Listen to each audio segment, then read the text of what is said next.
Well, hello. Thank you for joining me. You're looking good today. Did you do something with your hair?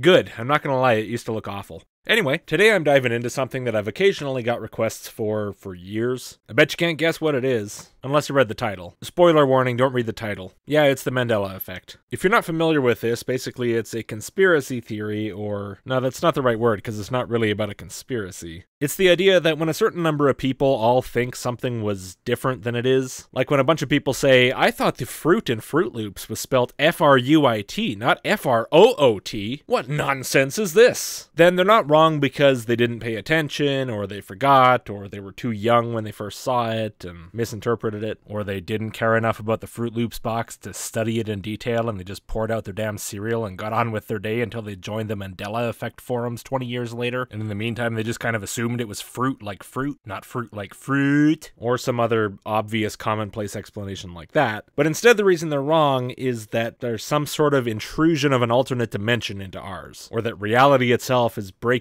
down and certain people actually experience things being a different way. The reason that they don't remember how to spell Fruit Loops is because in their version of the universe it really did have a UI, not an OO. Now, even though some people were asking me to cover this for quite a while, I avoided covering a lot of these kind of things because I just did not see anything to interest me in them. Of course, yeah, they're very silly claims, but what I tend to like to respond to, especially in recent years, is stuff that has something to do with religion. And I didn't realize how deeply religious a lot of these ideas really are, at least for some people. And this one's no exception. That's enough intro. Let's get going. Well, hey, this is John, and I want to talk to folks, and especially my brothers and sisters in the Lord, that are holding the position that there has to be a reasonable explanation for the Mandela Effect. The reasonable explanation for the horse stuck in the hole is a horse fell in a hole. And then for some reason I think someone photoshopped the edge of the hole orange. Seems it used to be gray. And the horse wore a Mountie hat. That's how I remember it from my world. And yeah, that's pretty much the level of the stuff that the person I'm responding to is confused about. Let's jump back to the slide for a second. Naysayers are irrational. When speaking about the Mandela Effect, it is completely irrational to suggest that people are just misremembering. It's completely irrational! That needed a whole separate point to reiterate. Please make comments below or email me at blah blah blah. And I should point out this channel is called Wake Up or Else, which is one of the more honest Christian channel names I've seen, so I approve. I'd like to talk especially to pastors and church leaders. Anyone else?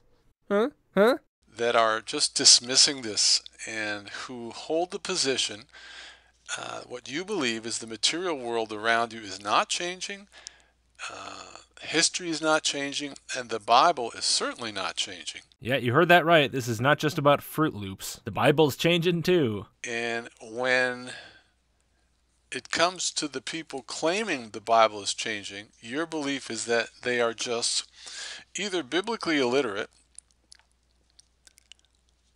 they are mentally unstable, or they are under some demonic influence, possibly the judgment of God, or that they're simply just misremembering. That's quite the oddball mix of options you've come up with there. Now, when we finally reach the point in this video where we encounter the evidence that the Bible's changing, I'll just spoil it. It becomes clear that these people have bothered to do fuck all research about the history of the Bible, right? In other words, none of the above. Of course, that's not the reason for every single one of these Mandela Effect things. For example, while I was looking around for a video to respond to on this topic, I came across this guy who's very concerned that he doesn't know how to spell Sezchuan. But the Z is in front of the E. So how the fuck do you pronounce that? And that's not how it was in my past. Apparently his past included sucking at least a tiny bit at reading. But honestly, I can't blame him. That's a weird word, and it's one you don't use very often, you don't see it very often. If you're going to the Chinese food restaurant, it's not like you're gonna stand there analyzing every single letter of the sign. You're just gonna go, oh, Szechuan food, yeah, sure. But apparently, in a move that's supposed to bolster his argument, he goes on to show a bunch of mistyped Chinese food menus, which doesn't tell me much except that maybe when the person was typing up the menu, he didn't have Google at hand. And so he said to himself, well, it can't be S-Z-E, cause... How the fuck do you pronounce that? Yeah, so take that, random Szechuan sauce guy. And what I'd like you to know today is the idea that people are misremembering on such a wide scale is completely irrational.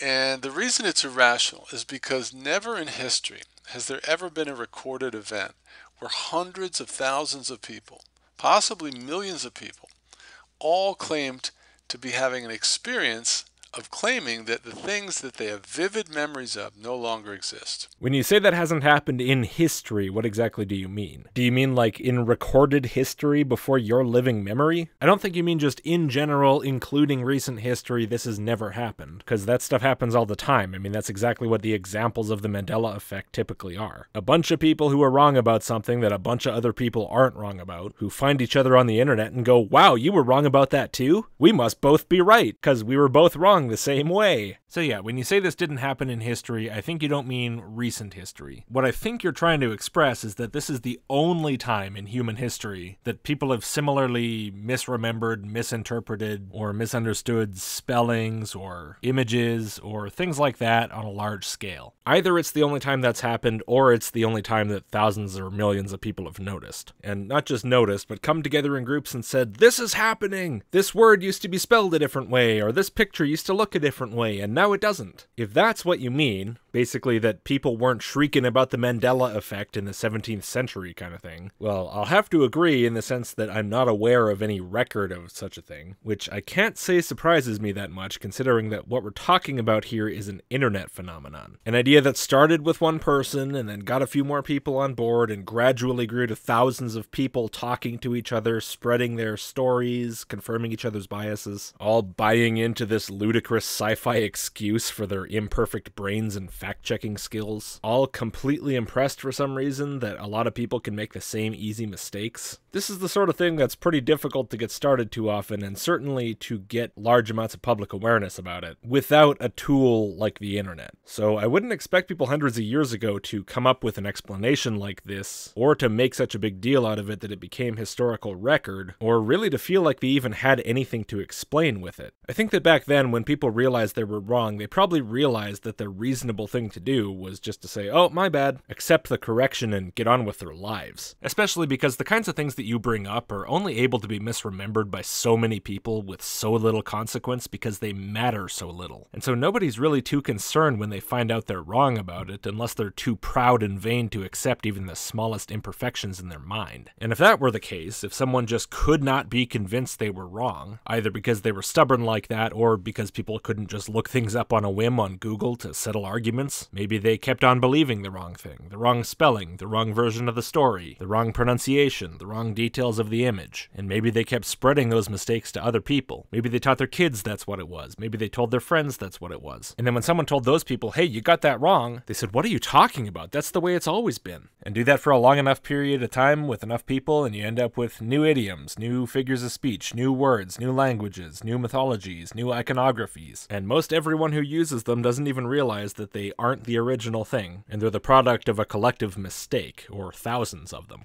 Now, is what I'm talking about here the exact same thing as the Mandela Effect described by people like you? Well, no, I mean, it's not as brand-obsessed, product-obsessed, media title-obsessed, but then again, neither was most of human history. Which I suppose is another contributing factor why this is more common nowadays. You have a lot of brands who intentionally misspell the names of their products, for various reasons. I mean, in the case of something like Fruit Loops, maybe it's because it doesn't actually contain fruit. Maybe it's to distinguish the product for marketing or trademark purposes. Maybe it's just because they wanted to use the little circular pieces of cereal in the logo. Whatever the reason, this sort of thing does tend to confuse people if they're not paying that close of attention, such as when they're kids. If there's already an issue in the human brain that people tend to remember things not 100% accurately, but instead in such a way that it fits with their pre-established context about how the world is, or in this case how things are spelled, or how things look, or if their memories can just be influenced by other memories, or if they're susceptible to their memories being changed by suggestion after the fact, all of which are true, then the increasing prevalence of both the internet and strange misspelled brand names are going to start to exacerbate that problem. And people who share similar understandings of certain parts of the world, similar contexts, for example, who all know what the Fruit Loops box looks like and who all know how the word fruit is spelled, and who all share the very important attribute of all having human brains, which despite their differences still are very, very similar and subject to the same faults and to making the same kinds of mistakes, might be surprised to find find out that they've had their memories influenced by this in a similar way, even though there's nothing very surprising about it in the first place. And if they're especially gullible, when someone tells them that's not just a simple, common, obvious, understandable mistake, you didn't just get it wrong, the world itself changed to make you wrong, some of them might wind up believing it. And hence the existence of the Wake Up or Else YouTube channel. That's never happened before in history. And they're saying that history itself is changing, geography, even human anatomy. Yeah, that's the really convenient part about all of this, isn't it? Whenever anyone says anything on this topic, you can just say, nuh-uh, that's only because you're from the alternate dimension, or that's only because history changed. If I came up with an example for you of when this has happened before in history, would you even believe it? Or would you just say, no, history changed. It never used to be like that. When I was growing up, that example didn't exist. Yeah, in case people can't tell, I'm not expecting to convert any Mandela Effect believers with this. This video's not for them. They've already got their perfect little unfalsifiable explanation. And in the case of this guy, he's got two amazing unfalsifiable explanations. The second one being God did it. Seems to me like a fortress that's not even worth me trying to penetrate. Tons of movie lines and names of people and places, spellings of words, all of these different categories, I'm just naming a few, are changing. Well, that's your explanation for the phenomenon. The actual phenomenon is that people are not remembering them the way they demonstrably are. That does not imply a specific explanation. And you know, I'm not going to say for sure that any of my explanations are correct either. Hey, maybe yours is correct. I mean, sure, it's absurdly overcomplicated. It's so far from the simplest explanation that it seems like Occam left his razor in another galaxy. This mind-bending merging of universes producing a perception of slightly altered facts in some humans is a staggeringly extraordinary claim that lacks any extraordinary evidence. And meanwhile, every bit of psychological research shows that even a fully intact and healthy human brain experiences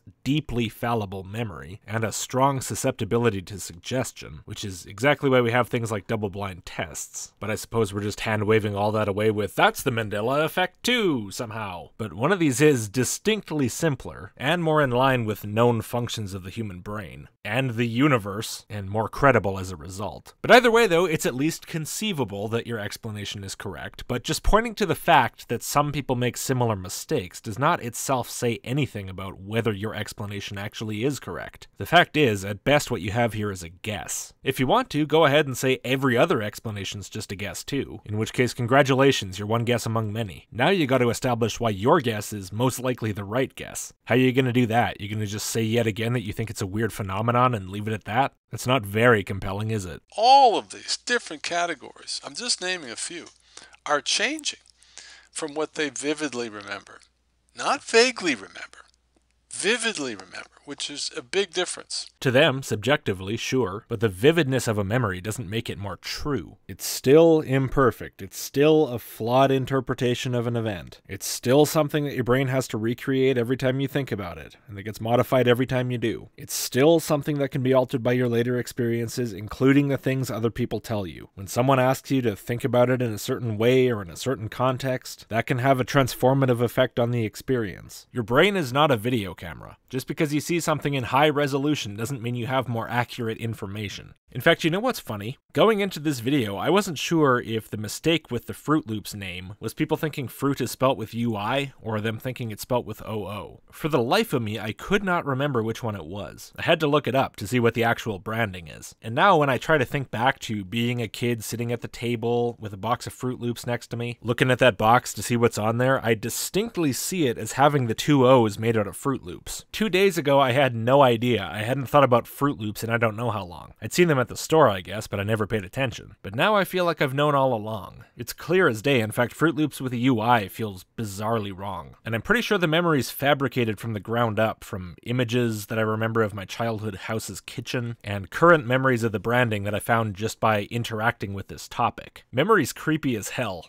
And this shit is why we fact-check ourselves, even sometimes on the stuff we think we know. And of course, it's a pretty outrageous claim to suggest things like geography, like South America has shifted 30 degrees to the east, which is what people are claiming. Yeah, he's right. People are claiming that South America is too far east now. No comment. Unrelated question though, since we're on the subject of geography. Which part of Africa is Guyana in again? Or that history is changing. It's outrageous, right? What about history is changing anyway? Did Marie Antoinette say let them eat cake? Because in my universe, Rousseau said some princess said let them eat brioche. This is clearly the wrong reality. But it's not like one guy is running around waving his arms with his eyes bugged out. It's hundreds of thousands or millions of people. Gee, hundreds of thousands of people didn't pay enough attention in geography class? Who knew? Jesus, man, I bet you could find hundreds of thousands of people who couldn't point out South America on a map at all, let alone tell you the longitude of its west coast. Hell, I actually know world geography decently well as far as where all the countries are. Just to be clear, that Guyana thing was a joke meant to make a point, but I don't think even I could have done that without a map in front of me. It's not like it's some important thing in my life. This is why we rely on maps. And I know I don't have an accurate enough memory of world maps to draw it all accurately freehand. It'd probably be different if I were the captain of some ship constantly going through the Panama Canal, but I'm not.